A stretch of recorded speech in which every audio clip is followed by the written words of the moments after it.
Awesome. Let's add the enemy next. Just like the player, we have some options for the enemies. Here are some of them. We have a carrot, a cactus, and it looks like a radish with a jetpack, and then this funny crab. So choose the one that you like. This will be the enemy that your player needs to avoid in the game. We're going to choose Carrot Spike, hence the name Carrot Quest. So we'll follow similar steps just like the player. Make sure we're selecting the objects layer, and then right click on your level, insert new object, search for the sprite object, select sprite, and this time we'll name it enemy, and then click insert. Click on our level, and then import the enemy art.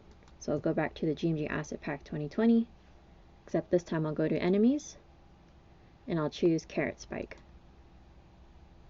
and click open. After you import your enemy art, you can exit out of the image editor, and the enemy will appear in your level. I'll zoom in a little bit. And then for now, I'll place the enemy right here.